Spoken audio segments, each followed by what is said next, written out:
Yes. So but first thing ఏంటంటే you got very good opportunity when నాకు ఎప్పుడైతే తెలిసిందో లైక్ మీరు బిగ్ బాస్ హౌస్కి వెళ్తున్నారని చెప్పేసి I'm very happy because as an RJ మీ అంత గొప్ప కాకపోయినా బట్ ఐఎమ్ ఆల్సో నా లిటిల్ ఆర్జే. Yes, ya. అంటే ఆన్లైన్ ఎఫ్ఎంలో చేశాను, మన రేడియో అని. యా.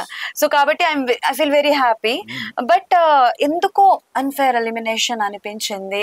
అంటే like you are very happy, ఫ్యామిలీలో ఒక న్యూ మెంబర్ వచ్చారు, దట్స్ వై మీరు వచ్చారు అని చెప్పేసి చాలా వరకు వినిపిస్తుంది. ఎంతవరకు అది నిజం? Yeah yeah that's very fair అని ఎలిమినేషన్ అండి. ఇక్కడ ఎవరినన్నా తప్పట్టాలంటే నన్ను తప్ప ఎవరిని తప్పడానికి లేదు, బిగ్ బాస్ని తప్పడానికి లేదు, అండ్ హౌస్ మేట్స్ని కూడా తప్పడానికి లేదు. నేనే విలన్, నేనే క్షమాపణ చెప్పాలి అందరికీ. నేను రావాలని బలంగా ఫిక్స్ అయ్యి రావడానికి. ఒకటి ఏంటంటే ఒకవేళ నేను ఉన్నా కూడా అప్పటిదాకా మంచి కంటెంట్ ఇచ్చాను, ఉన్నాము.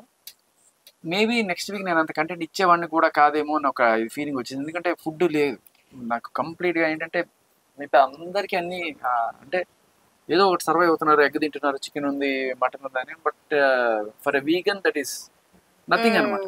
Your completely vegetarian and protein powder కూడా వాడకూడదని చెప్పి తీసుకెళ్ళిపోయారు.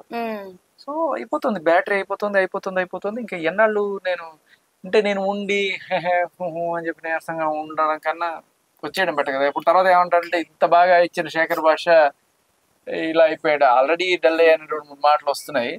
బట్ అలా ఉండడం కన్నా పోవడమే బెటర్ అనేది ఉండి. అండ్ ఇంకొకటి ఏంటంటే బిడ్డని చూసుకోవాలనే కోరిక ఇంకా ఎక్కువైంది. ఒక 70% ఉంటే ఇది ఒక 30% ట్రిగర్ చేస్తుంది.